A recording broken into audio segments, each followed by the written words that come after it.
uncomplicated pregnancy, antenatal care in terms of multiple pregnancy, and a green top guideline from monochorionic twin pregnancy. So we are going to start with the antenatal care for uncomplicated pregnancy. It's a nice guideline which was published in 26th of March 2008. Okay, so first of all, we need to see that whenever a patient comes for the antenatal care, we need to know that how many antenatal appointments are to be done for each of the patients. Now, if she is a nulliparous woman, we are going to have the number of appointments throughout the pregnancy, that is the 9 months period. She will be having in total of 10 appointments. If it's a multiparous woman, then she is going to have an appointments of 7. But if it's an uncomplicated dichorionic diamniotic twin pregnancy, the number of appointments will be 8. If it's a trichorionic triamniotic, that's a triplet pregnancy, the number of appointments will be 9. If it's triamniotic or monochorionic, remember triamniotic or monochorionic triplet pregnancy, then number will be 11. Number of appointments will be 11. If it's an uncomplicated monochorionic but diamniotic twin pregnancy, the number of appointments will be 11. So we can remember it in the sequence like 7, 8, 9, 10, and 11 to make it easy for us. But in the guideline, it's given in this sequence. So that's why I wrote it just in this sequence. Otherwise, to memorize it, we can remember it in the simple way that for the multiparous, it is 7 appointments. If it is going to be 8 appointments in terms of dichorionic diamniotic twin pregnancy. For 9, it's going to be trichorionic and triamniotic, that is triplet pregnancy. For 10, it's going to be a nulliparous woman or a primigavida. But if it's monochorionic diamniotic or triplet pregnancy, that is triamniotic or monochorionic, then the number of appointments will be 11. Clear? Just easy to... Just to make it easier, I have just made it in the tabulated form. Can I see first slide, Dr. Aksa, please? Sorry, can you repeat your question? This is first slide? I just come in class now. Yes, this is the first class. Yeah, this is the first slide. Yeah. Okay, thank you. No problem. So I'll just repeat it if anyone who has just joined right now. So we need to know in pregnancy the number of appointments that a woman should follow throughout the pregnancy. So we can remember it in the form of like 7, 8, 9, 10, and 11. In terms of 7, the woman, she is going to be a multiparous woman. In terms of if number of appointments will be 8, the pregnant woman will be dichorionic and diamniotic twin pregnancy. For number 9 appointments, she will be a trichorionic, triamniotic, or triplet pregnancy. And if the number of appointments are 10, she is going to be a nulliparous woman. In terms of 11 appointments, she can either be a monochorionic diamniotic twin pregnancy, or it can be a triplet pregnancy, that is triamniotic but monochorionic, or it can be triamniotic as well. They are going to have number of appointments will be 11. As far as till now, in all the books, question books, or in any of the strategy, any question material till now, question banks, the only question they've asked till now is the number of nulliparous and the multiparous women. They're having number of appointments they've asked in the question, but still definitely there's a chance anytime they can ask these also. Dr. Sir, one question please. What about monochorionic monoamniotic twins? Yes, it will come, definitely it will come when we are going to study the monochorionic. Yeah, sorry. No problem. Yeah, definitely, it's okay. So now how we are going to, whenever a woman comes, we are going to do the dating scan. This is just, we are going just revising what we are doing in our clinical practice. Basically, it's nothing new that I'm telling. It's just from the guideline that if we are doing any we need to be following the guideline basically in this. So for the gestation of assessment, or in terms of dating scan, we do the dating scan in between 10 plus 0 weeks to 13 plus 6 days. Why do we do the dating scan? Can anyone tell me? Sorry, can you repeat question? Why do we do the dating scan? To confirm the gestational age. Hmm? If the lady is not sure of his LNP. And another thing is, it also reduces inductions of labor by 40% because it is accurate to the as compared to last menstrual period. Other than this, any other? And it also at that time we also see the We either can they see are the twins or other. cardiac activity. To confirm the number of pregnancy, location of pregnancy. And confirm the cardiac state, FCA2 of the baby or the fetus. And the chronicity. Yes, exactly. Very right. We just not only confirm the last menstrual period. We can confirm just not only for the dating scan. It is also used to detect whether it is a multiple pregnancy. And if it is a multiple pregnancy, we can tell whether the chronicity is very important. We can identify that. Also, a very important point that was highlighted was it reduces the induction of labor for prolonged pregnancy, because the first scan is going to be the most important one when we calculate the dates.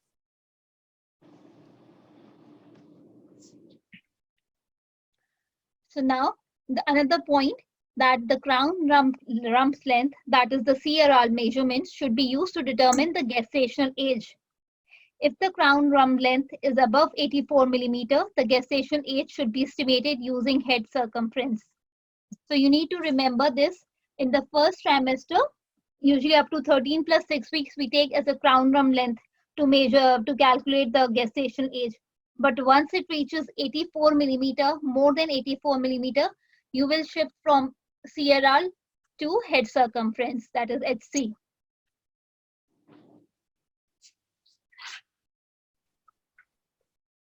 Excuse me, Mm-hmm.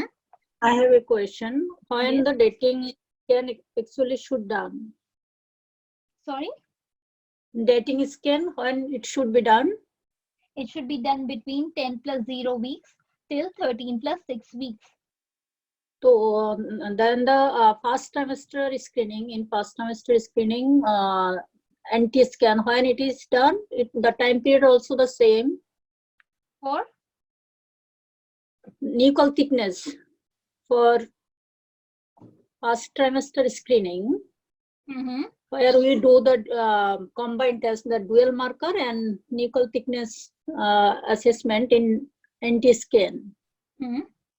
This also done by 10 to 12 plus 6 weeks. Yes. So it's both these two are merging. So it is separate or the same? No, it's the same one. Okay. So we will not do any ultrasonography before that, before 10 weeks.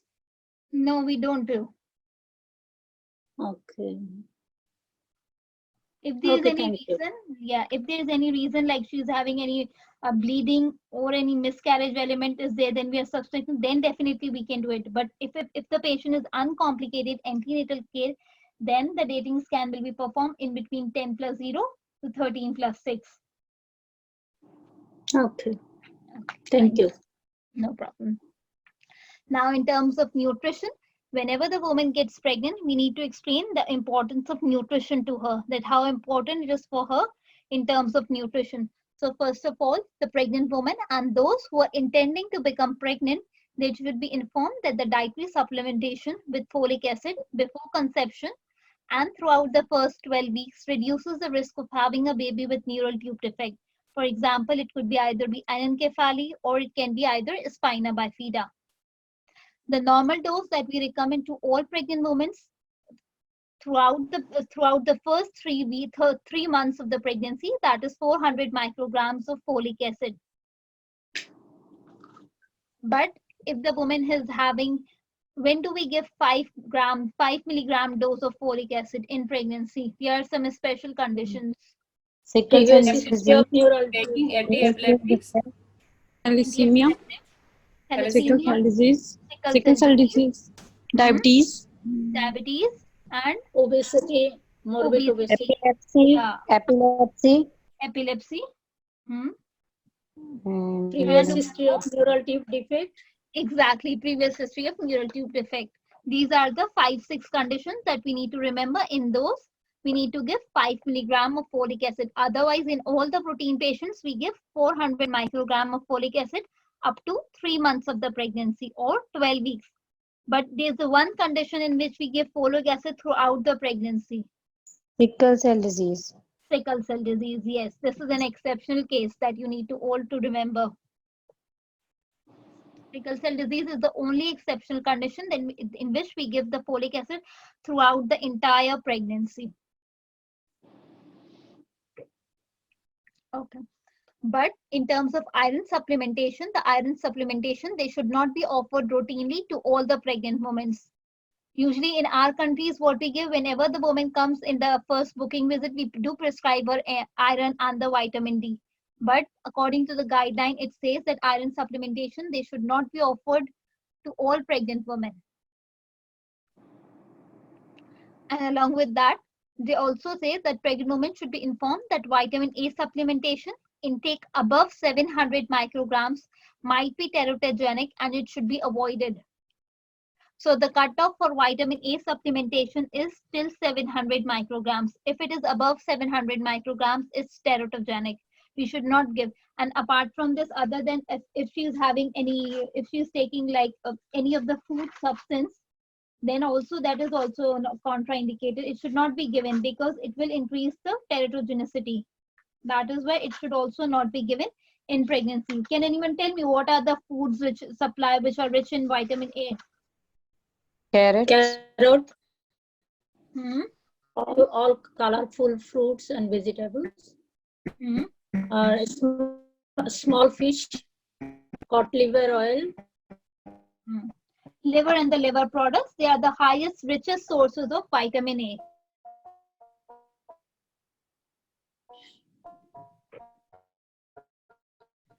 And this was our, if you all remember, this was our question in the part 1 also. That the most common, the most richest source of vitamin A is the liver and the liver products. They contain the highest level of vitamin A and therefore they should be avoided in pregnancy. Ma'am, can you repeat it again? I have not heard. Yes, I'll repeat it again. That normally vitamin A supplementation 700 micrograms is the cutoff. If we are giving it above 700 micrograms, this can be teratogenic for the woman and for the baby basically. That is why it is avoided. And the foods that are rich in terms of vitamin A, the most common foods, the richest supply of source is the liver and the liver products. They have the highest level of vitamin A and therefore they should be avoided during pregnancy. Okay. Okay. Okay, thank you. No problem. And now we have the vitamin G. Pregnant women should be informed that vitamin D supplementation, 10 micrograms of vitamin D per day is to be given in pregnancy. How it is given? 10 microgram per day? It is given in the form of oral supplementation. Okay. And in whom do we give? In which people do we give? Is there any specific region? Obesity more than 30 milligram per kg BMI. preeclampsia, hypothyroid. No, we give to all pregnant women, irrespective whether she is obese, whether she is hypothyroid. In all the women, we are going to give vitamin D, definitely. But especially in women who are like from Africans or South Asian countries where the source of sunlight is less. Like in UK, the source of sunlight is very low. So you will find all the people there having osteoporosis here. They'll be complaining of leg pains, joint pains, everyone usually they complain of. And because of the weather, they're always inside, indoors, they're always indoors. So they don't get, whenever the sun is there, whatever the amount of sun is there, they don't get it. So in those people, it is very important that they should receive throughout the antenatal period of vitamin D 10 micrograms. Clear? Yes. Now, we need to see that certain foods should be avoided because there are risk of infections associated with them. Now, the pregnant woman should be offered the information on how to reduce the risk of listeriosis by they should only drink only pasteurized or UHT milk. They should not be eating any ripened soft cheese such as Camembert, Brie, blue wine cheese, but there is no risk with hard cheese. Examples such as cheddar, cottage cheese, and the processed cheese. They should not be eating pate, that is including any sort of vegetables, because they increase the risk of having listeriosis. And they should avoid eating any uncooked or undercooked ready prepared meals. What is UST milk? It's a pasteurized milk which has been it has been micronized by the machines basically. Full form? UST. UHT full form. No, I'm not sure right now. At the moment, I'll go back and will let you know. Okay, no problem. Okay. Yeah. So we need to remember that in terms of listeriosis, the question that has directly come in one of the SPA books, that if they're given cheese in the form of soft cheese or in the form of hard cheese. So you need to remember both the differences, that hard cheese, examples of hard cheese are going to be cheddar cheese, the cottage cheese, and the processed cheese. They can take all forms of 3 types of these cheese, that is the hard cheese. But soft cheese should be avoided. That is, examples are Camembert, Brie, and the blue vein cheese. They should be avoided in pregnancy because they will all increase the risk of having listeriosis. Now, in terms of pregnant,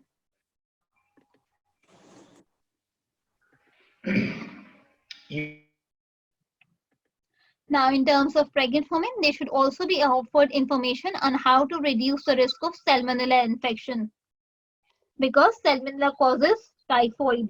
So we need to avoid that. How do we avoid it? In pregnancy, we should avoid eating raw or partially cooked eggs or food that may contain them, such as mayonnaise. We should avoid them. And also we need to avoid raw or partially cooked meat, especially the poultry. They should be avoided in pregnancy. You can have the meat, but it should not be raw or it should not be partially cooked. It should be completely cooked.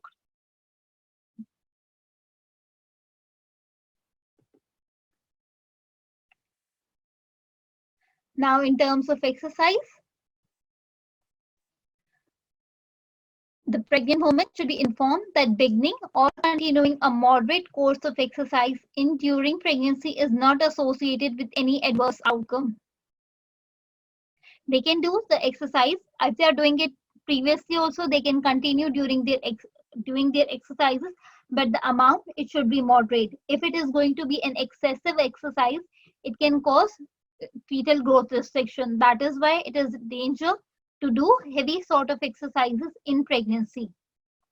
Now, it is very important to also see that pregnant women should be informed about the potential dangers of certain activities during pregnancy. For example, if they're doing any contact sports, high impact sports, the vigorous racket sports that may involve the risk of abdominal trauma, they can fall, or there can be excessive joint stress and scuba diving, which may cause fetal birth defects and fetal decompression disease. That is why we need to avoid them during pregnancy. Only the moderate amount of exercise can be done in pregnancy. More than that will cause fetal growth restriction. And if fetal growth restriction happens, then another chain of cycle starts, that we need to go for the Doppler, umbilical artery, middle cerebral artery, then everything goes, the whole cycle then change. Now, in terms of sexual intercourse in pregnancy, the pregnant woman should be informed that sexual intercourse in pregnancy is not known to be associated with any adverse outcome. So there is no harm in doing sexual intercourse, but however, the exercise, it should be limited up to moderate amount during pregnancy.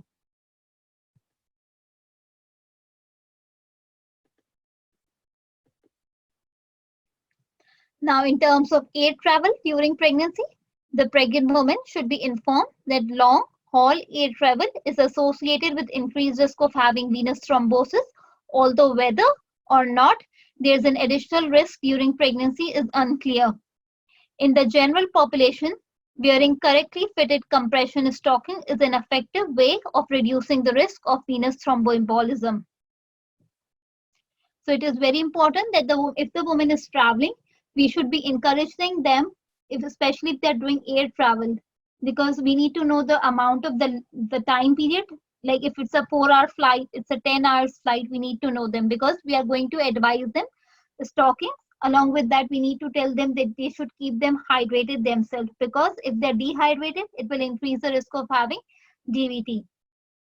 And along with that, we should also tell them that frequently they should get up and move up and about in the plane. And along with that, along with the stockings, bringing plenty of water, keeping up and about, and also they can move their wrist joints, they can move their ankle joints just to keep them, just a little bit of exercise can be there with these joints. But if it's a car travel, that was the air travel that we have discussed. But now if you're talking in terms of car travel, we should tell the woman that about the correct use of the seat belts. That is, it is 3-point seat belts. One is above, the other one is below the bump, but not over it. It's going to be above and below the bump, but not over it. 3 points that we need to remember. Clear so far? Yes. Okay, thank you. Okay, so now what are the common symptoms that we encounter during pregnancy that we need to know? We've already studied about nausea and vomiting in early pregnancy. So I'll just be quickly revising that part of it. So women should be informed that most cases of nausea and vomiting in pregnancy, they will resolve spontaneously within 60 to 20 weeks. And that nausea and vomiting, they're not usually associated with a poor pregnancy outcome. But if a woman requests or she would like to consider any treatment, the following interventions appear to be effective in reducing the symptoms. In terms of non-pharmacological, they can have either ginger or acupressure. But in terms of pharmacological measures, they are going to take antihistamines. Now, antihistamines, they are divided with that either we can give them in the terms of first line, second line, and the third line. We have all the 3 options. And we have discussed this in detail in our hyperemesis guideline. So we'll not be repeating it here again. Now, another common symptom of pregnancy is the heartburn. So women who present with symptoms of heartburn in pregnancy, they should be offered information regarding the lifestyle. Along with that, there should be diet modification. If they're Dr. not, Are we done with nausea, vomiting, and pregnancy guideline? Yes, we have done in our free sessions. Okay.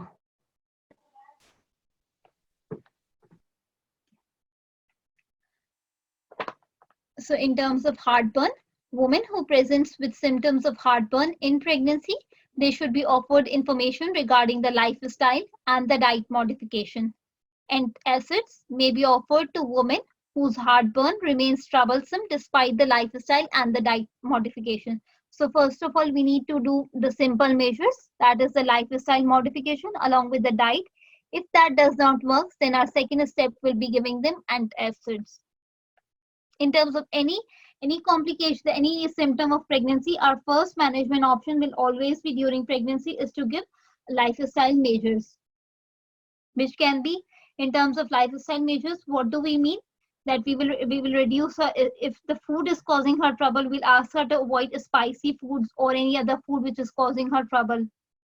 And we can ask her also to have increased fiber diet in terms of increased water intake, eating more of the fruits and the vegetables, that is the green foods. So by lifestyle modification, we mean this. And along with that, exercise also comes as a part of lifestyle modification. Now, if the common symptom is constipation, So women who presents with constipation in pregnancy, they should be offered information about regarding the diet modification, which includes the wheat fiber or the bran supplementation can be given to them. Now, if she is having hemorrhoids as a symptom of pregnancy, in the absence of any of the evidence of the effectiveness of the treatment for hemorrhoids in pregnancy, women should be offered information concerning about the diet modification. If the symptoms still remain troublesome, then hemorrhoid cream should be considered. But for that, if there is hemorrhoids, we are going to refer it to the general surgeon. They are going to deal with it if diet modification does not help them. Now, in terms of varicose vein, women should be informed that varicose vein, they are a common symptom of pregnancy that will not cause harm, and that compression stockings can improve the symptoms, but it will not prevent varicose vein from emerging. So you need to remember this very important point, that compression stockings will improve her symptoms, but it will not prevent from emerging them, because it's a common symptom of pregnancy that the woman can have. Now, in terms of vaginal discharge, the woman should be informed that if there's an increase in vaginal discharge, it's a common physiological change that occurs during pregnancy. But if that discharge, it is associated with either itching, offensive smell, if there's any pain, fever, or there is soreness, then it is a sign that there may be any infection. If these are the elements that are present there along with the discharge, then we need to go for the further investigations. Otherwise, if it's a simple discharge without any other history, then we can tell her that it's something which is physiological in pregnancy. But if we found out that it's a candidiasis infection in pregnancy, so we are going to give her the treatment as 1 week course of topical imidazole as an effective treatment, and it should be considered for vaginal candidiasis infection in pregnant women. But if the candidiasis, it happens outside pregnancy, then what are we going to give?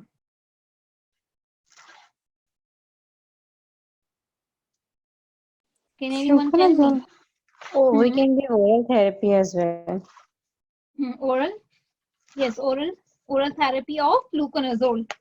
Outside Fluconazole. pregnancy, we are going to give oral fluconazole, but in pregnancy, because the antifungals, they are not suited, they're not pregnancy friendly medications, so we give them in the form of topical imidazole. This is the difference that you need to remember in pregnancy and outside pregnancy. Now, backache is a very common symptom in pregnancy. So women should be informed that exercising in water, massage therapy, and groups or individual back care classes might help them to ease their during the pregnancy. We need to tell to the woman about all these. Now we are going to talk in terms of we have seen that what are the common symptoms that can happen during pregnancy. Then we move ahead with the examination. What do we examine in a pregnant woman? Now, when she comes for a booking visit, first of all, we need to see about her general appearance. Whenever she enters into the room or in our clinic, we need to see her by look. Her physical appearance we need to see. And then we need to calculate her body mass index. That is weight in kgs upon height in meters square. We need to calculate, and that will be done by your midwife. You're not going to do it, your midwife will do it for you. But you are going to just check it in the file that it has been documented, and if it is not and below or above, you need to counsel the patient accordingly. And then the breast examination, routinely, we do not do any breast examination in pregnancy. Routine breast examination during antenatal care is not recommended for the promotion of postnatal breastfeeding. And in terms of pelvic examination, routine antenatal pelvic examination does not accurately assess the gestation age, nor it does predict about the preterm birth or CPD, that is cephalopelvic disproportion.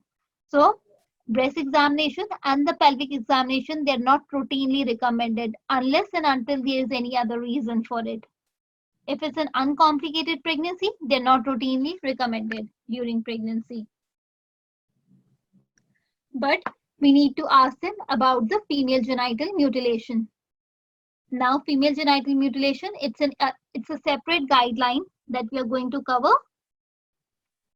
But still, in our booking visit, we are going to ask from the patients about the female genital mutilation, and it should be identified early in the antenatal care through the sensitive inquiry. Antenatal examination will then allow the planning of the intrapartum care. Now, in terms of domestic violence, the healthcare professionals, they need to be alert to the symptoms or signs of domestic violence, and women should be given the opportunity to disclose domestic violence in an environment in which they feel secure. So very sympathetically and empathetically from the women, we need to ask them about is there any history of sexual abuse, or is there any history of female genital mutilation or domestic violence. We need to ask them in the booking visit.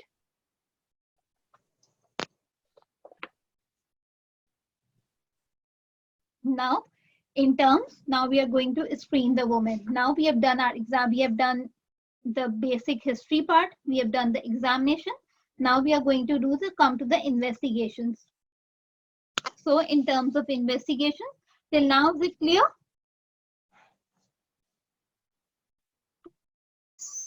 Yes. Okay, thank you so much. Actually, your fonts against this a very dark background is a bit difficult. If the font would have been white, it would have been better. Sorry, I couldn't hear you properly. Actually, the color of the font, the dark color of the font against the dark background, a bit difficult. If possible, next time onwards, if possible, kindly make the font white against the dark. All right, sure. Okay, definitely, I'll do that. Thank you so much for that. Yeah, definitely. Let me know.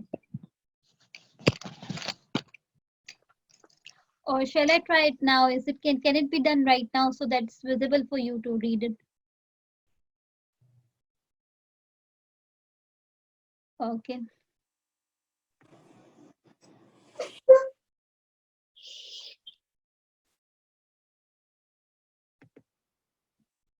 Is it now better? Better. It's okay. I mean, it is okay. I can hear. No, it's okay, because if you are not able to read it properly. Yeah, all right. Thank you so much. That is absolutely right. This is the best slide. Best white background and black font is the best slide for the classes. And for other presentation, decoration is good. Okay, thank you. So in terms of screening for the hematological conditions, that means any conditions of the blood. So first of all, we screened for the anemia at booking appointment, and then we do screen them at 28 weeks. Why do we screen them? We screen them to detect anemia. But if she is a multiple pregnant woman who's having either a twin pregnancy or a triplet pregnancy, we need to do the blood test to check for anemia 3 times in pregnancy. The first one is at booking. The other one is done at between 20 to 24 weeks of pregnancy. And the third one, we are going to do it at 28 weeks of pregnancy.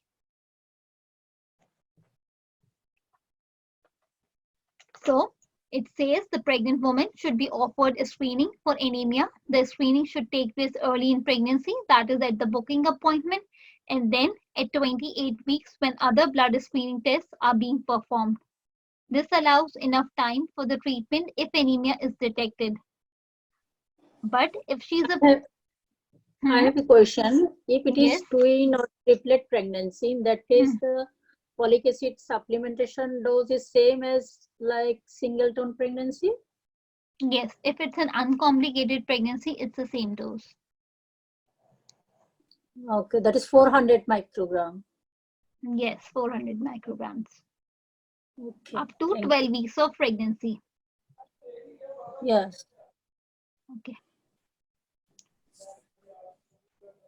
But if it's a perform a full blood count at 20 to 24 weeks to identify women with a twin or a triplet pregnancy who need early supplementation with iron or folic acid. This is in addition to the test for anemia at the routine booking appointment. So you need to remember we are going to do 3 times in terms of twin or triplet pregnancy, but if it's a singleton pregnancy, it will be done twice during pregnancy. That is at booking at 28 weeks. If it's a multiple pregnancy, either twin or triplet, an additional test will be done at 20 to 24 weeks of pregnancy.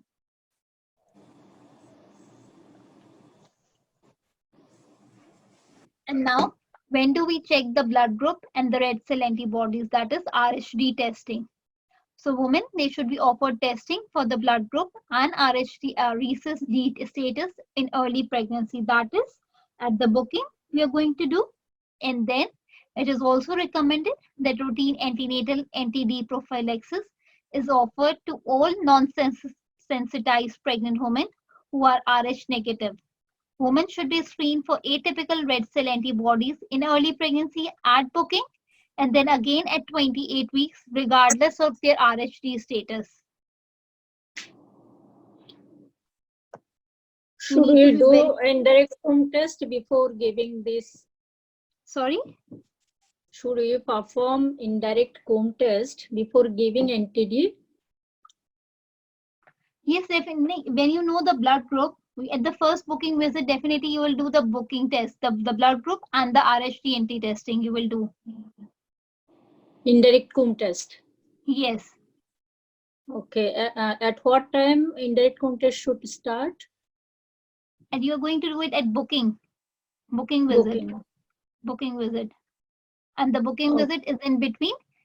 Usually the women, they usually come between 10 to 13 plus 6 weeks, 10 plus 0 to 13 plus 6 weeks when they come for their dating scan. Okay. And again, we are going, no problem. And again, we are going to repeat it, the NTD, but the atypical red cell antibodies or the RHD test, we are going to repeat it at 28 weeks, regardless of their RHD status. Please, it is very important that you will do it twice, once at booking and the other one at 28 weeks when you're going to check the anemia as well. So at booking and at 28 weeks, you're going to do 2 things for the patient, the blood group, RHD-NT status, and along with that, the anemia. But if it's a twin or triplet pregnancy, you will do an additional test at 20 to 24 weeks of pregnancy. Please repeat the last sentence, Dr. Yes, I'll repeat. Yes, sure.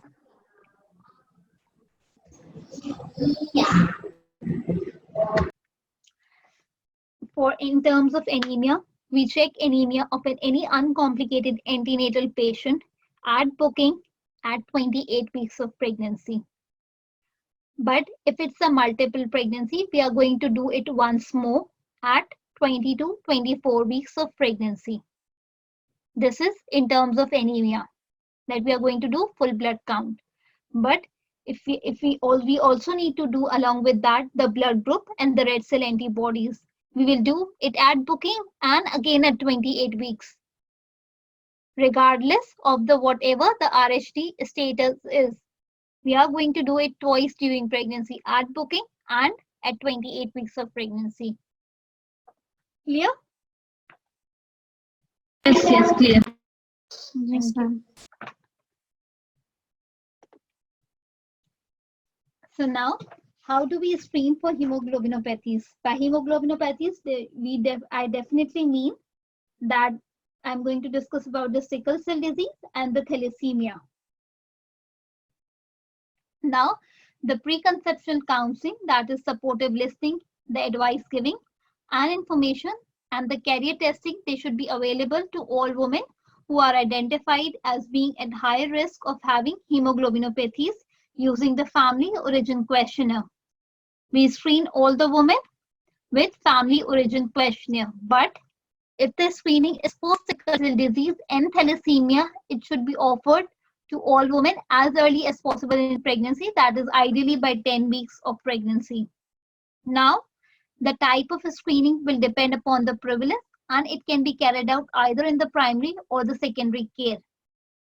Where the prevalence of sickle cell disease is high, that is above 1.5 cases, then in that cases we are going to do the laboratory screening, that is high performance liquid chromatography. They should be offered to all pregnant women to identify carriers of sickle cell disease or thalassemia. But if the prevalence is low, that is less than 1.5, or if it is 1.5, then we are going to screen only with the help of family origin questionnaire. But, and again, if the family origin questionnaire, it says that according to the family origin question, you found out that the woman is having high risk of either having a sickle cell disease or she is at a high risk of having thalassemia, then you are going to do the liquid, high performance liquid chromatography. They should be offered. And one very thing important is that if the MCH, that is mean corpuscle hemoglobin, it is below 27 picograms, then we still need to do the laboratory screening in terms of high performance liquid chromatography. It should be offered. I'm going to repeat this point again because it's a bit confusing. So for that, I'll repeat it again. So we screen for hemoglobinopathies during pregnancy. So how do we screen? We screen mainly for two conditions because they are the common ones, and they especially have the guidelines on these to tell us that how do we care during the antenatal, intrapartum and the postpartum period. So in terms of screening, for the screening test for the sickle and the thalassemia, both is the family origin questionnaire. From the screening test, we found out that she is at high risk of having either sickle cell disease or thalassemia. If the risk is high, you are going to perform laboratory test. What laboratory test? That is high performance liquid chromatography, irrespective whether she is sickle cell disease or thalassemia. But if the prevalence is low, that is family origin questionnaire, it shows that she is a low risk, then you are going to only screen her with the help of family origin questionnaire. And in the family origin questionnaire, you found out that she is coming to be high risk from the questions. Then you are going to perform again for her. You can perform for her the high performance liquid chromatography.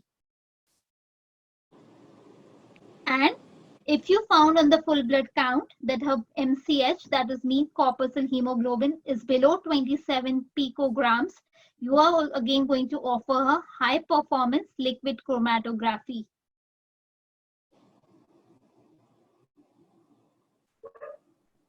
Am I clear this point?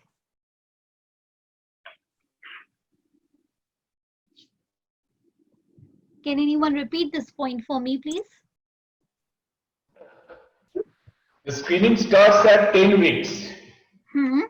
If it is a sickle cell disease or thalassemia, if the incidence of the sickle cell disease is more than 1.5 case per 10,000, then we'll go for a laboratory screening, that is high performance liquid chromatography. If the evidence shows that the incidence is less than 1.5 cases per 10,000 rupees, then we'll go for a screening by family origin questionnaires. Again, if the risk is high, then again we go back to high performance liquid chromatography. And at the same time, by doing a hemoglobin test, if the mean corpuscular hemoglobin is less than 27 picogram, then again we go for the high performance chromatography. Excellent. Yes. Dr. Aksa, this laboratory screening test, high performance liquid chromatography, this screening test is both for sickle cell disease and thalassemia? Yes, for both. Okay, thank you.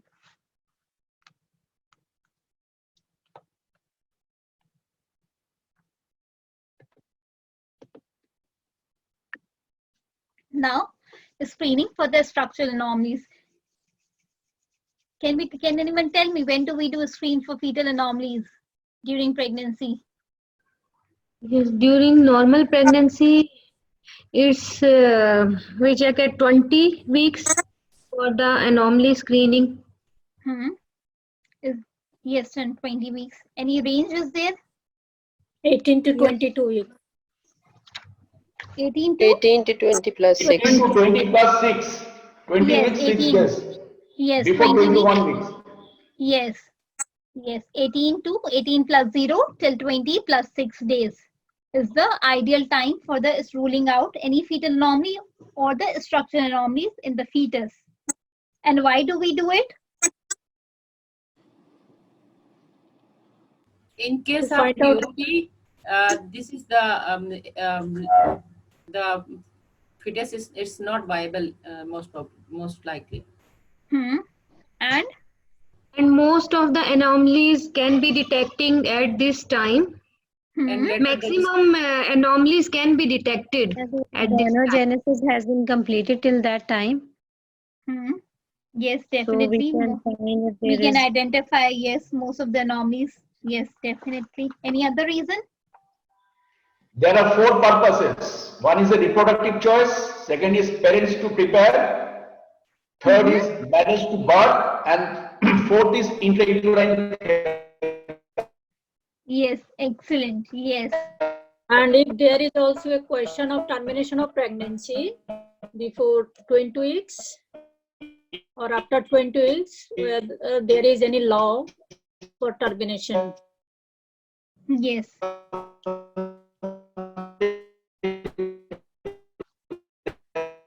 You all are exactly very right. Yes, Dr. Bhaskar, yes, you were, yes, I'm really sorry. I just heard your first 4 points, and then I think there was a network issue from your side. We all can't hear you well. Yeah. But excellent, you were very right. Yes, please. the voice is not clear. It's interrupted. Okay, I'll just mute everyone. That's clear. So we do the screening for the structural anomalies in between 18 plus 0 to 20 plus 6 weeks of pregnancy. Why do we do it? Because if the fetus is having any anomaly, then we can give the option of termination of pregnancy, and also to mentally prepare the patient that their baby is going to have any disability, or they want to go ahead with the termination of pregnancy, or they want palliative treatment for the baby. If the baby is detected with any of the like anemia, we can also give them intrauterine blood transfusion can be given, and these are depending on the ultrasound finding, we can refer them to the fetal maternal medicine specialist team as well. Now, the routine screening for cardiac anomalies using knuckle translucency is not recommended. When routine ultrasound screening is performed to detect neural tube defects, alpha protein testing is not required. Remember this point that if we are using ultrasound to detect neural tube defects, that is NTD, then alpha fetoprotein testing is not done routinely. And in terms, Dr. Aksaf, then cardiac anomalies are only diagnosed by ultrasound. Knuckle translucency is not helpful in diagnosing of cardiac anomalies. Echocardiography. Yes, basically the ideal test to diagnose any cardiac anomaly is the echocardiography. Yes. But these are the knuckle translucency. They are the soft markers. Okay. But it is not recommended to diagnose the cardiac anomalies. No. It is not always associated, probably. Yes, the main reason is that, yes.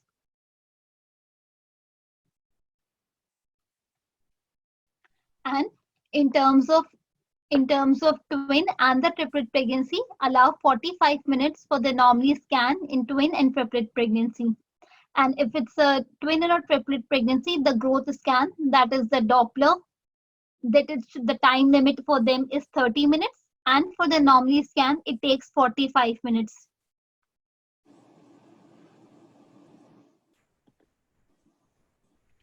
Now screening for Down syndrome. Now the screening for the Down syndrome, it should be performed by the end of the first trimester. Now what gestational age we are going to perform?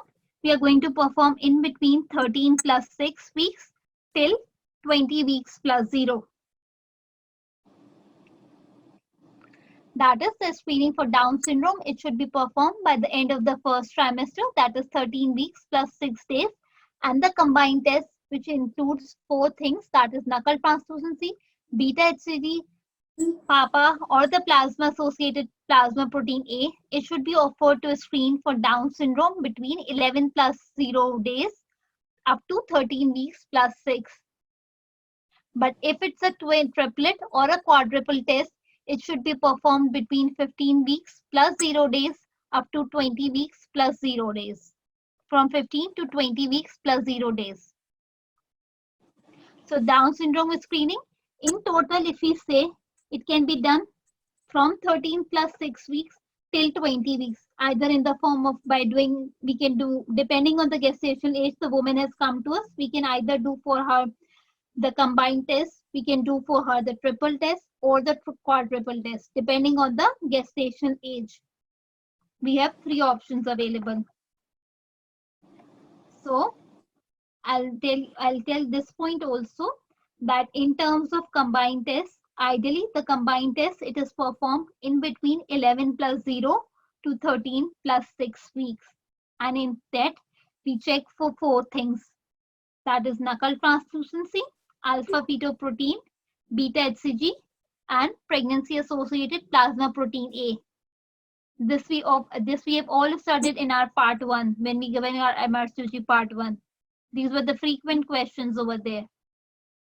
So this is our just a quick revision for all these, because they do come in this also in our questions. And if we talk in terms of triple or quadruple test, it is performed in between 14 plus 2 days up to 20 plus 0 weeks. Or we can say it is performed in between 15 weeks plus 0 days up to 20 plus 0. But if it's an integrated test, it will also be performed between 15 plus 20 weeks of pregnancy. And in that, we include all of the things. That is knuckle translucency is there, alpha fetoprotein, beta HCG, pregnancy-associated plasma protein A, estriol, and inhibin.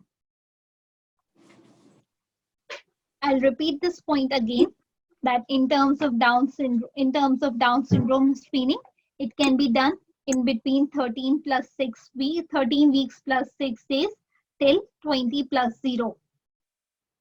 It can be then performed in 3 ways, either by doing the combined test, triple or the quadruple test, or in the form of integrated test, depending on the gestation age to which the patient has come to us.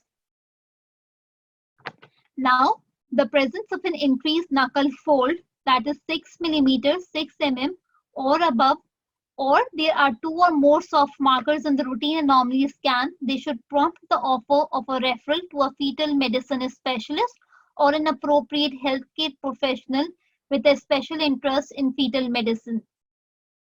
So if the knuckle fold is 6 millimeters or more, you will refer the patient to the fetal medicine specialist, because there's a high chance that this baby may have Down syndrome.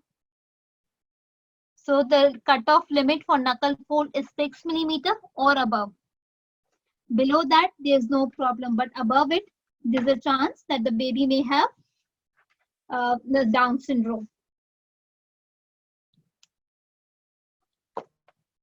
Now this we have a screen for the blood test, that is the hemoglobinopathies. We have a screen for the structural anomalies. We have a screen for the Down syndrome.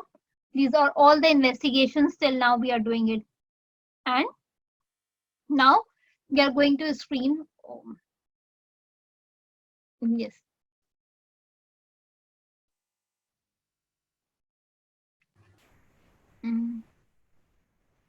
Okay. So now we are going to screen in terms of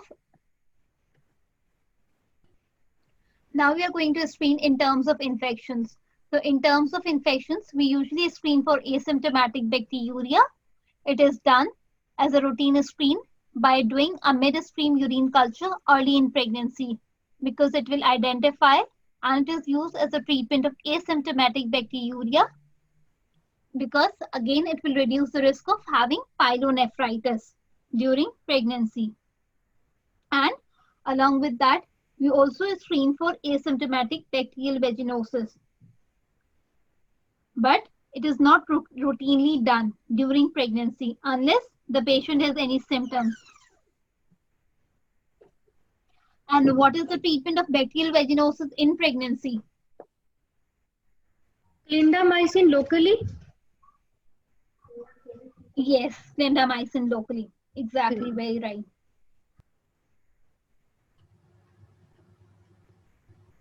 And also, Metronidazole. sorry,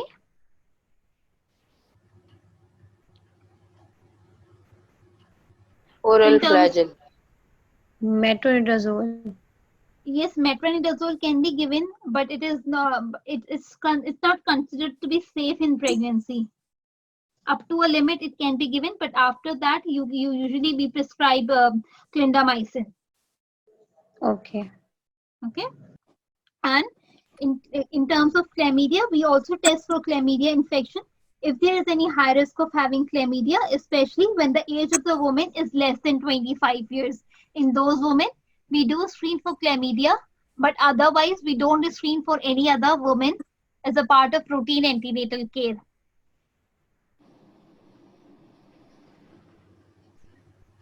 Now, in terms of having hepatitis B infection, we screen all the women for hepatitis B infection so that the effective of postnatal interventions can be offered to infected women to decrease the risk of having mother-to-child transmission. We check for hepatitis B, and if the hepatitis B surface E antigen is positive in pregnancy, can anyone tell me what are we going to give in terms of treatment? Antiviral. Immunoglobulins to the baby at birth and then No, but Immunoglobulin and for vaccine both prophylaxis, after at we the time. birth. give antiviral during pregnancy, and when baby born, we give active and passive immunization. Yes, and if it's Antiviral, I don't remember it. I don't recall. yes, in terms of baby, definitely we are going to, if E antigen is positive, we are going to give her the vaccine and the immunoglobulins both. If only the surface antigen is positive, then we are going to give her the vaccination. The postnatal vaccination will be only given to her if the surface antigen is positive. But if E antigen is positive, you are going to give her both. That is the vaccination as well as the immunoglobulins.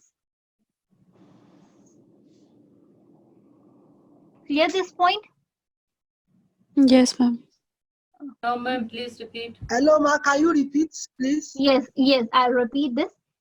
For hepatitis B, usually we check in pregnancy as the investigations, routine antenatal investigation. If the hepatitis B E antigen is positive to the baby, we are going to give her the vaccination as well as the immunoglobulins. But if only the hepatitis B surface antigen is positive, then we are only going to give her the vaccination for the baby. You Clear? are telling regarding the baby. Yes, in baby. After delivery, we check baby's infection stage. If surface antigen positive, then only we'll give the vaccination. If both are positive, that means surface antigen and E antigen, we'll give immunoglobulin to baby, both. Can you repeat it, please, Chanda? I'm telling after delivery of baby, we'll check beta, surface antigen to baby, and If No, it no, is you don't. No, no, no. No. You don't check it for the baby. You check it for the mother during pregnancy. Mother is Oh. found to be positive of hepatitis B surface antigen. Okay, okay. Then you, if If surface antigen is there, then you are going to give. only vaccination to baby. Yes. If the mother is found to be positive to E antigen, then We'll give immunoglobulin to baby. yes, immunoglobulin plus vaccination, both the things. Yeah. Yeah. Clear Thank now? you. Yeah, no Yes, problem. yes, thank you. Yeah. Okay. So along with the hepatitis B vaccine, we also check for HIV vaccination because, and also along with that, we check for the syphilis. The reason why we are checking for these infections in the antenatal period is because we have the treatment available for them and we want to reduce the risk of mother to child transmission. We check for 3 infections in the antenatal period. That is hepatitis B, HIV, and syphilis. HSS, we can remember like this. Hepatitis B, HIV, and the syphilis. We're not going for rubella as well. Look, rubella previously it was used to be done. Like for every woman they used to do it previously, but now it's a controversy. It's like a gray area. Some of the articles they do say that like do it as a routine investigation, but at the other times the different talk articles, or if you go through other of the SIP papers of the RCOG, they'd say they don't do it. So it's basically a gray area till now. We're not clear But by in the Dr. Aksa, but in the guidelines, they are saying that we offer this in the early pregnancy as well. yes, So should yes, we they should. consider it for screening or not? No, we should not consider it. The reason, because this guideline, the antenatal care guideline, it was published in 2008, and now it's 2020.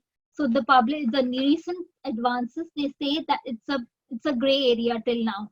We should do it and we should not. But in practice, in the UK system, they don't do it. Practically, they don't do it now. Rubella screening. Okay. Okay, that's why we say that we usually don't perform.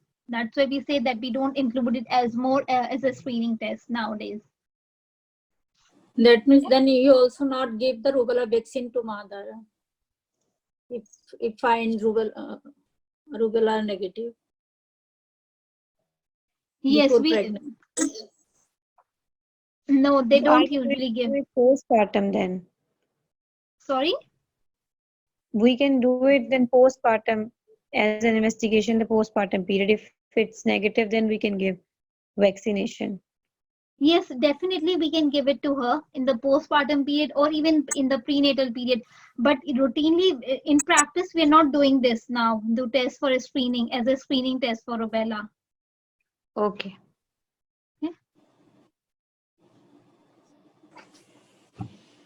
So now we are going to talk about in terms of having a toxoplasmosis infection.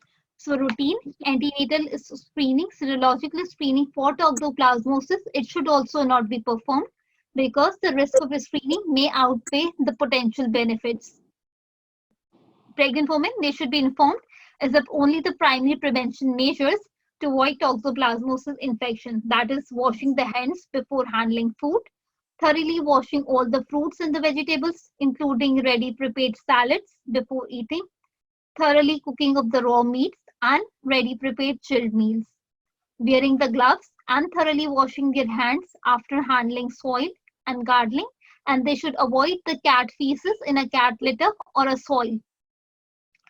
If you see in the question, so they tells us in the question that what is the primary prevention measure that you are going to take, and in the options they have given just this option that you should avoid having cat feces in a cat litter or in the soil as the single best answer. I think it's in the Seema Sharma or either in Andrew Sizer. In one of the book it is given over there. Okay, all are true, but the best is it to avoid the cat feces in cat litter. No, all the options are true. If any, but in those options, this was the only option that was mentioned over That is there. the best. Okay. Yes, any option out of them is best. But in that question, only this option was given.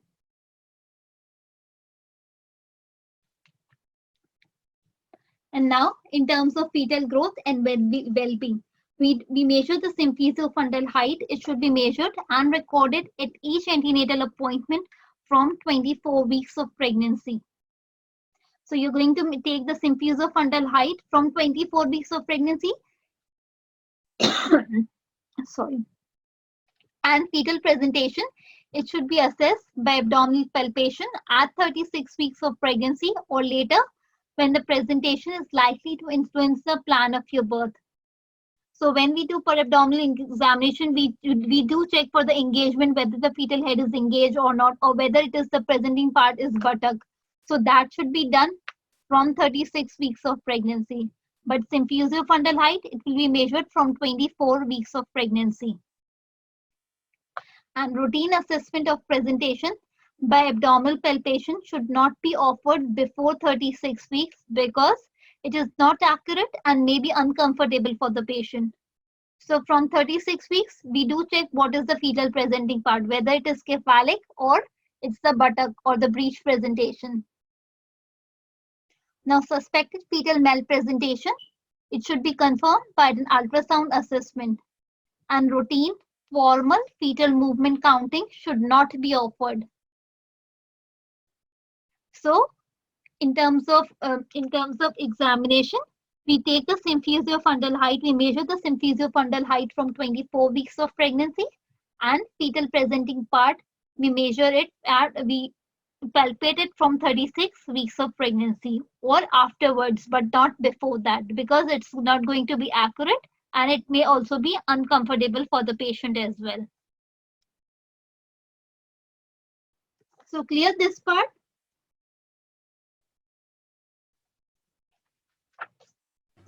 Yes, ma'am. Yes. Okay, so just a quick revision of it. So can anyone tell me when we do the dating scan? It should be done between 10 plus 0 to 13 plus 6 weeks. 36 weeks. And the anomaly scan? Between 18 and 20 plus 6 weeks. 18 plus 26. And when we do oral glucose tolerance tests? At booking and at 28 weeks. I'm talking, if you're talking in terms of uncomplicated pregnancy. 4 to 28 week. Yes, 24 to 28 weeks. If there is a previous history of gestational diabetes, then definitely we do it at booking. We will monitor at booking and then again at 16 weeks. At 24 to 28 weeks. Okay, 24 to 28 weeks. Dr. Aksa, can you repeat this? Yes. Okay. If it's an antenatal care of an uncomplicated pregnant patient, we do the oral glucose tolerance test in between 24 to 28 weeks of pregnancy. This is, we do it normally. But if she had previous history of gestational diabetes in previous pregnancy, then we are going to do it at booking and another repeated at oral glucose tolerance test at between 24 to 28 weeks of pregnancy. Okay. Okay.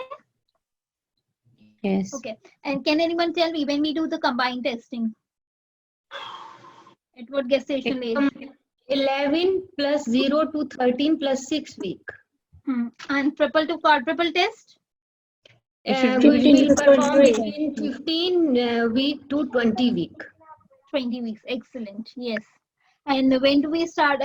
And in terms of anemia, when do we check it? At booking and at 28 then we will repeat at 28 week. But in case of twin, at booking and then 24 week and then again at 28 week. And in case of anemia as well. Yes. Yes. Yes. In case of anemia as well. And in terms of antenatal appointments, in nulliparous women, how many antenatal appointments do we have? 10. 10. 10.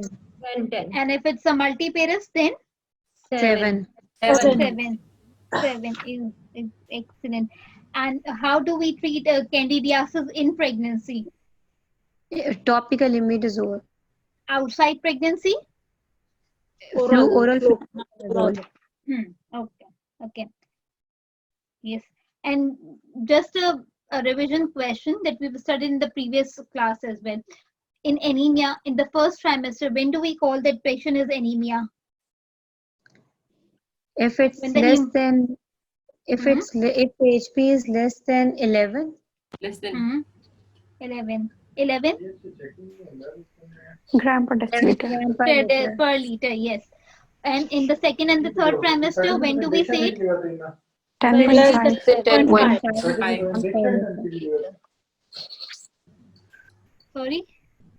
Less If than it's less 10. than 10.5 gram per liter. Yes, excellent. Yeah. And when do we check for RHD antibodies? At bookings and around 28 weeks. 28 weeks. 28 weeks. Yes, excellent. Yeah. Okay. Yes, all of you. Yes, Noor, you're right. For me, all clear. Yeah. Okay. So now we have the twin and the triplet pregnancy. It's also a nice guideline which was published in 2019. Now, in terms of how do we determine the gestational age and the chronicity in terms of twin pregnancy or the triplet pregnancy. We determine offer the woman a twin or a triplet pregnancy at the first trimester ultrasound scan to estimate the gestational age and determine the chronicity.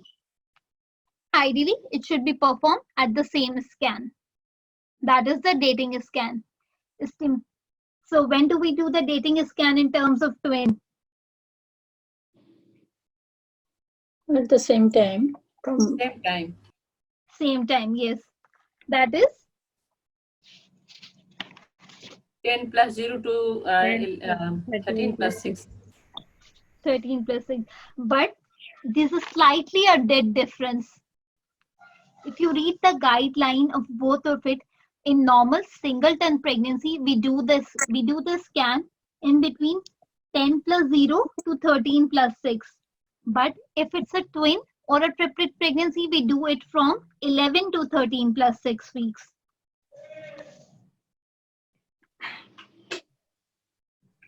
Got the my time point? we do the combined test at that time. Yes, yeah, the time that we do the combined test.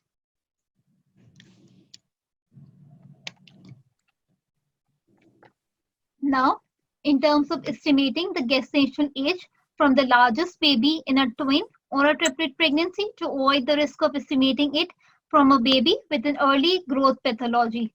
So always in terms of twin or a triplet pregnancy, we take the gestation age from the baby whose weight is large or whose weight is more. We take that baby as our reference, and then we do compare it from the second one or the third one, depending on that. Okay. And along with that, I need to tell you one thing more. In terms of and when we do the scan, in terms of dating a scan, in terms of twin pregnancy, it is done in between, as I told you now, it is done in between 11 to 13 plus 6 weeks. And at that time, usually the crown rump length, it is in between 45 to 84 millimeter. And if it goes above 84 millimeter, we measure the head circumference.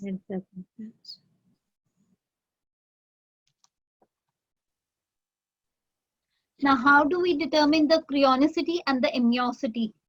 It is very important that we should determine, because it will change our management plan. And in terms of our delivery also, it affects that how do we manage it. So it is important that we should know from the ultrasound scan the number of the placental masses, whether it is a lambda sign or a T sign, and the presence of the amniotic membrane. And along with that, we should also know the a thickness of the membrane. If the transabdominal ultrasound scan views are poor because of the retroverted uterus or having a high BMI, we should then use a transvaginal scan to determine the chronicity and the amniosity. To diagnose both of it, sorry. Then we do, if transabdominal ultrasound is not possible because the uterus is retroverted or she's having a high body mass index, then we can use transvaginal scan to determine the chronicity as well as the amniosity.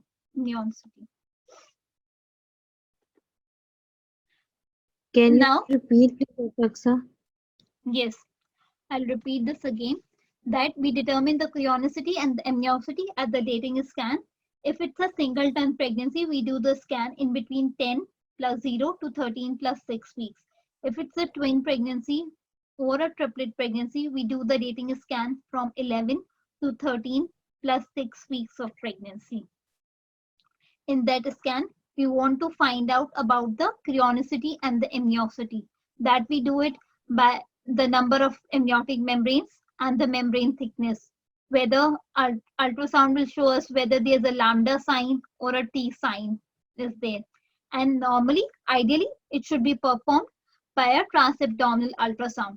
If that is not possible because of the uterus is retroverted or she is having high body mass index, then we perform a transvaginal ultrasound scan to determine the chronicity and the amniosity. Clear? Yes. Thank you.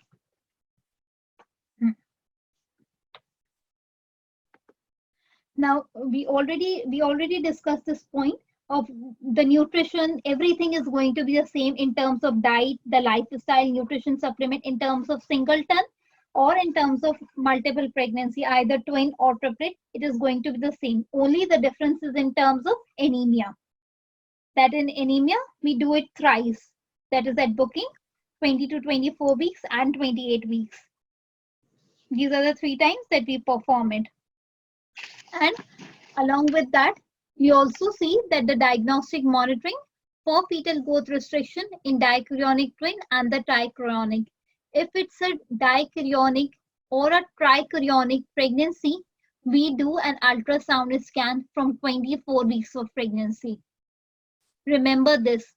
If it's a dichorionic or a trichorionic pregnancy, we do an ultrasound from 24 weeks of pregnancy. But if it's a monochorionic pregnancy, we monitor the fetus by doing an ultrasound from 16 weeks of pregnancy. Clear this point?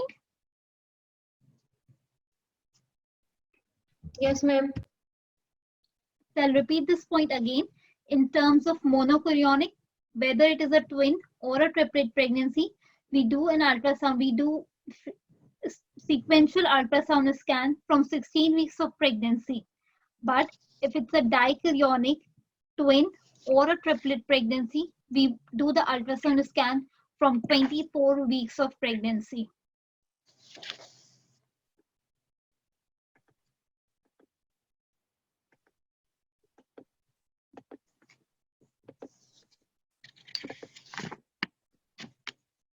Now, in terms of twin or in terms of multiple pregnancy, basically, there is no any method of preventing preterm birth. We do not offer them intramuscular progesterone to prevent spontaneous preterm birth in a woman with twin or triplet pregnancy. So you should remember the word not, that we should not offer them intramuscular progesterone. Now, in terms of how in terms of delivery we talk them, if we talk about in terms of delivery, because we've already speak in terms of the antenatal appointments.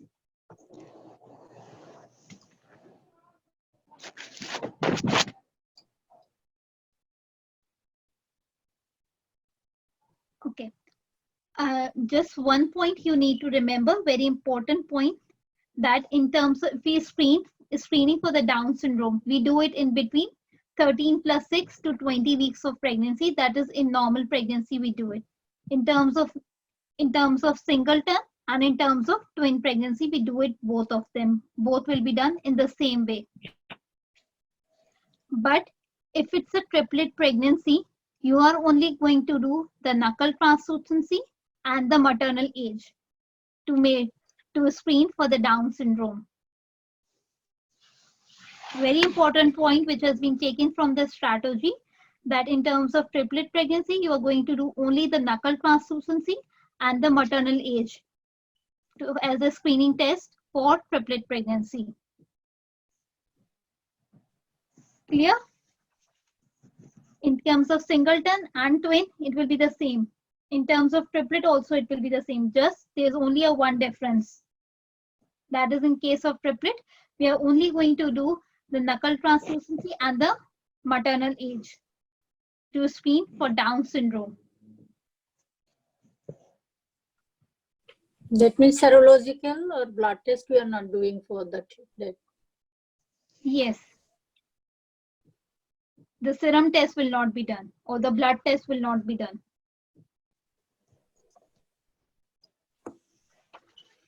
Clear so far? Yes, ma'am. Yes. Okay. Now we will talk about in terms of the delivery. If it's a dichorionic and a diamniotic twin pregnancy, we deliver those patients from 37 plus 0 weeks of pregnancy.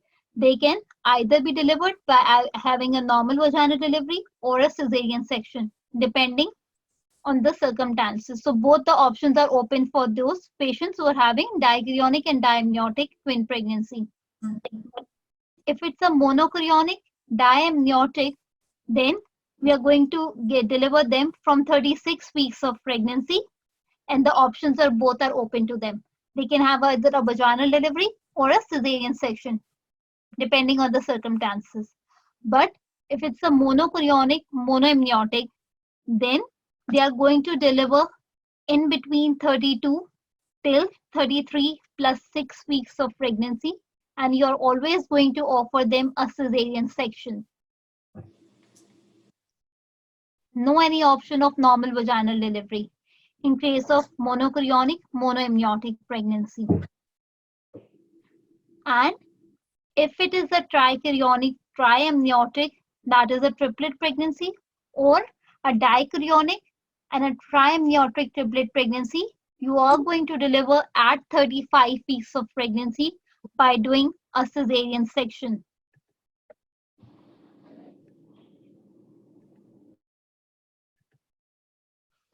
So I'll repeat this points again, that if it's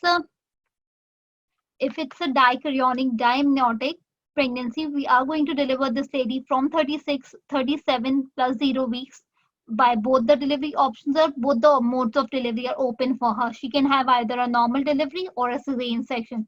If it's a monochorionic or a diamniotic, she will be delivered from 36 plus 0 weeks of pregnancy, and she will have both the options from her, that is vaginal birth as well as a cesarean section. If it's a monochorionic, monoamniotic pregnancy, we are going to do for her, she is going to be delivered in between 32 plus 0 till 33 plus 6 weeks of pregnancy, and you are going to offer her the cesarean section. But before cesarean section, you are going to give her the steroid cover. Remember, because the gestation age is lower. That is why.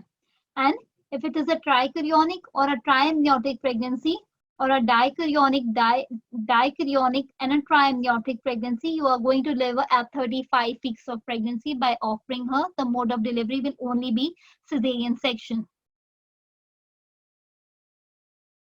Clear so far? Why we offer cesarean section in triplet pregnancy? Why? You are going to tell me why. There can be quad accident or. And other than that, there can be Quad anything else. Quad entanglement. Because Blocking heads. yes, they are complicated. There can be serious outcomes for the baby. That is why. Like you told, and there's also increased risk of having a stillbirth. Fetal death is also there. These are the reasons. That is why we deliver them by cesarean section. But before that, we are going to give her the cover of antenatal corticosteroids in terms of monochorionic as well in terms of trichorionic pregnancy. Okay, Dr. Aksha, thank you. No problem. And I will request you all, please, take a. I want to clear one point. Trichorionic triamniotic. I understand it, but dichorionic triamniotic. Dichorionic triamniotic. How it happened? How it happens? Two placenta. Yes, two placenta. And 3 sac. Yes. They are going to be 3 placenta. Three sacs and 3 placenta. It is in trichorionic triamniotic, but dichorionic triamniotic, it will be, I am confused the last sentence. Why you are confused? Dichorionic triamniotic. Yes, there will be two placenta, but the 3 sacs. 2 babies, they will be sharing a single placenta in that case. Yeah. Okay. One placenta for 1 baby and another placenta for 2 babies. Yes. And you remember, like, can you tell me that how do we do it? Like if we go in the embryology period, the previous part of our knowledge, if we go back, when do that division occurs? 16 cell stage. Yes, 16 cell stage. First of all, whenever the division occurs, they will always be dichorionic, diamniotic. Yeah. Up to first 3 days, it happens like this. They are usually dichorionic and diamniotic. They can either be of having the same sex or they can be of different sex as well. And in between, if the division, it occurs between 4 to 7 days, they are usually monochorionic and diamniotic. And if they are monochorionic diamniotic, the sex is always the same for the babies. If the division, it occurs in between 8 to 12 days, that is monochorionic and monoamniotic, which is a very rare condition, which happens around less than 1%, what I remember, 1 in 100,000. They will also be having the same sex. But if the division occurs after 12 days, they are going to be conjoined twins, which is a very rare condition. This is thus a revision of the embryology that we have studied previously. Yes. Yeah. Thank you. Yeah. No problem. Yeah. So what my request to all of you, please take a notebook, write down all the gestation age where you are going to deliver the patients, like in terms of breech presentation, when we are going to do the ECV, when you are going to deliver the normal pregnancy, when you're going to deliver the patient with placenta previa, accreta, shoulder dystocia, diabetes, hypertension, you need to write them on a separate piece of paper, and take another paper where you are going to write the treatment options, like what antibiotic is suitable as the first line choice for any condition like GBS, herpes infection, because at the end, you will not have time to go back to the guideline. Trust me, you will not have time to go back to the guidelines. You will just need to revise these points that you have just made, because now you have the time to make them. Just write it down on a piece of paper when we are discussing throughout our sessions, so that it will help you. It will automatically be formed. By the end, you will have all the collections together. Either a 1 page, single pages, they will be there with you. Okay. Do you want to have 5 minutes break, or shall we continue? We are going to start with the monochorionic guideline. 5 Okay, minutes sure. break. Sure. Okay, so we are going to meet at 6:12. 7, 8, 10, 10, 12. Okay.